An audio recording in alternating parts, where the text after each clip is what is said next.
दोस्तों, अब डीआरडीओ सच में रुकने का नाम नहीं ले रहा है और ना ही चीन को संभलने का मौका दे रहा है। हाल ही के दिनों में डीआरडीओ की ओर से ऐसी जबरदस्त खबर सुनने को मिल रही है जिसने मानो भारत के दुश्मन देशों की नींद उड़ा दी हो। अभी 2 हफ्ते पहले ही डीआरडीओ ने आकाश एनजी मिसाइल का सफल परीक्षण किया था। आकाश एनजी देश की पहली tactical surface to air missile है जिसे ट्रक लॉन्चर के अलावा आर्मी के T-90 और अर्जुन टैंक से भी फायर किया जा सकेगा। मतलब अब सेना के मेन बैटल टैंक से भी 70 किलोमीटर दूर तक निशाना साधा जाएगा। और इसके बाद अब डीआरडीओ ने और एक ऐसा ऐलान कर दिया है जिसे सुनते ही चीन के पैरों तले जमीन खिसक जाएगी।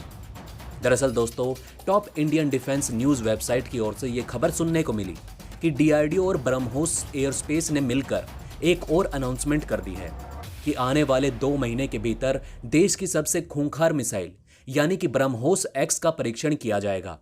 और ये परीक्षण इसलिए भी बहुत ज्यादा महत्वपूर्ण माना जा रहा है क्योंकि इस तरह की रेंज और रफ्तार वाली क्रूज मिसाइल देश के मिसाइल भंडार में अब तक मौजूद नहीं है। ब्रह्मोस एक्स की स्पेशलिटी उसकी रेंज नहीं बल्कि उसकी रफ्तार होगी। जी हाँ दोस्तों, आपको बता दें कि ब्रह्मोस का ये नया वेरिएंट लगभग 4.5 मैक यानी कि 5,555 किलोमीटर रफ्तार के साथ अपना सफर तय कर सकेगा। इसे देश की मिनी हाइपरसोनिक मिसाइल भी कहा जा रहा है। इसको इंटरसेप्ट करना अगले 10 साल तक चीन के लिए बहुत मुश्किल होने वाला है। चीन आज तक भी ब्रह्मोस के नॉर्मल वेरिएंट को इंटरसेप्ट करने का मिसाइल डिफेंस सिस्टम नहीं बना पाया, तो फिर ब्रह्मोस एक्स की तो बात ही छोड़ दीजिए। भारत रूस ने इस तरह की मिसाइल बनाने की शुरुआत साल 2018 में की थी और अब रिपोर्ट के मुताबिक ब्रह्मोस एक्स मिसाइल बनकर पूरी तरह से तैयार हो गई है और अगले महीने के आखिर तक इसका टेस्ट भी किया जाएगा। ब्रह्मोस से जुड़ी एक खबर यह भी सुनने को मिली कि डीआरडीओ इसी मिसाइल का लंबी दूरी तक मार करने वाला संस्करण यानी कि एक्सटेंडेड रेंज ब्रह्मोस को भी बना रही है, जो कि 800 किलोमीटर तक प्रहार करने की सक्षम होगा। हालांकि दोस्तों, ये वेरिएंट अभी अंडर कंस्ट्रक्शन है, लेकिन इसी साल के अंत तक इसका भी परीक्षण कर लिया जाएगा। वैसे दोस्तों, इसमें कोई शक नहीं कि भारतीय मिसाइल चाइनीज मिसाइल से कई गुना बेहतर है, लेकिन ब्रह्मोस एक ऐसा मिसाइल है जो देश की बाकी सभी मिसाइलों को लीड करता है। कहा जाता है कि चीन ब्रह्मोस के आगे बेबस है क्योंकि इसे रोका जा सके ऐसा कोई भी एयर डिफेंस सिस्टम तो चीन के पास फिलहाल आज की तारीख में नहीं है। इसलिए चीन पाकिस्तान की मदद से ब्रह्मोस की क्रूशियल टेक्नोलॉजी को चुराने की भरपूर कोशिश करता रहता है। खैर दोस्तों, चीन के मन में डर का माहौल बनाने वाले और दुनिया भर में सबसे फास्टेस्ट क्रूज मिसाइल बनाने वाले डीआरडीओ पर एक कमेंट जरूर कीजिएगा। वहीं दोस्तों, चीन को लेकर और एक बड़ी खबर सामने आ रही है। जी हाँ दोस्तों, आपको बता दें कि अमेरिका की वायुसेना पहुंच चुकी है चीन की सीमा पर और इस बार अमेरिकी वायुसेना पूरी तैयारी के साथ आई है। और वो ऐसे कि जो लड़ाकू विमान भेजे जा रहे हैं चीन की सीमा पर, उसके नीचे एक बहुत ही खास उपकरण लगाकर भेजा जा रहा है। इसका कारण ये है कि काफी लंबे समय से एक बहुत ही बड़ी खबर निकलकर सामने आती रही, वो ये कि चीन लेजर का इस्तेमाल करके दुश्मन के लड़ाकू विमानों को नुकसान पहुंचाता है और कभी कभी तो मार भी गिरा देता है। तो ऐसे में दोस्तों, अमेरिका उसी की प्रोटेक्शन के लिए खास तरह का उपकरण अपने लड़ाकू विमानों में लगा रहा है और इस उपकरण का नाम है ALQ-184 electronic counter measure self electronic ports. और दोस्तों, ये पोर्ट्स लड़ाकू विमान को दुश्मन के रडार जैमिंग, इसके अलावा इलेक्ट्रॉनिक हमले जैसे कि लेजर हमला कहा जाता है, उससे सुरक्षा प्रदान करता है और अमेरिका ने अपने सभी लड़ाकू विमान में इसे इंस्टॉल कर दिया है।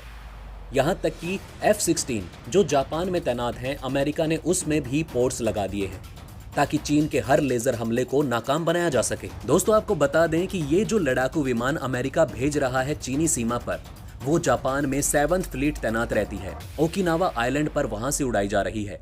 ये चीनी सीमा तक जाते हैं और पूरी चीनी सीमा पर पेट्रोलिंग करके वापस आ जाते हैं।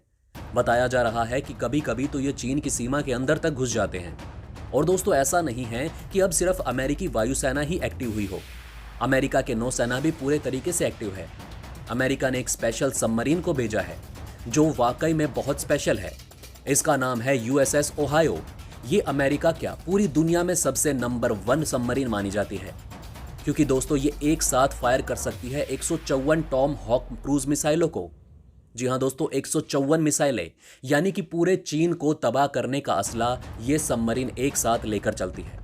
और इस सबमरीन की जिम्मेदारी न सिर्फ दक्षिण चीन सागर है बल्कि जापान सागर भी है, क्योंकि वहां पर उत्तर कोरिया भी अब एक्टिव हो चुका है। तो ऐसे में अब दोनों देशों को एक साथ यूएसएस ओहायो संभाल रही है। हालांकि दोस्तों अब सवाल ये उठ रहा होगा कि अमेरिका एकदम ऐसे एक्टिव क्यों हो गया।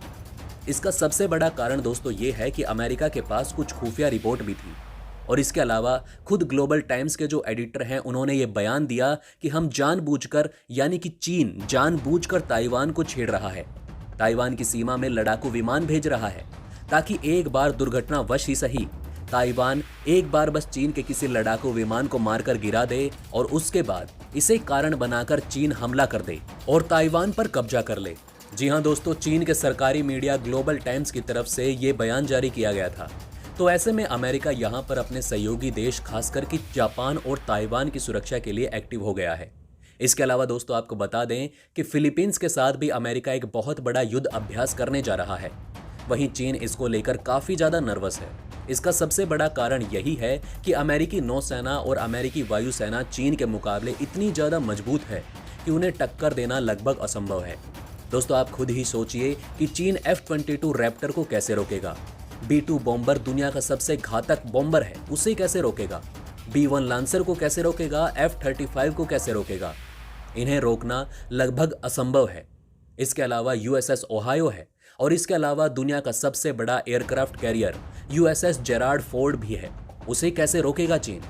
और दोस्तों अमेरिका की पूरी नौसेना तो दूर की बात, जो जापान में तैनात 7th फ्लीट है जिसे अमेरिका का 7वां जंगी बेड़ा भी कहा जाता है, अकेला वही पूरी चीनी नौसेना से ज्यादा ताकतवर है और इसलिए चीन इस समय काफी नर्वस है और वो कोई उकसावे वाली कार्रवाई नहीं कर रहा है क्योंकि उसे पता है कि अगर उसने एक बार कोई उकसावे वाली कार्रवाई की तो अमेरिका की नौसेना और वायुसेना चीन की नस दबा कर रख देगी।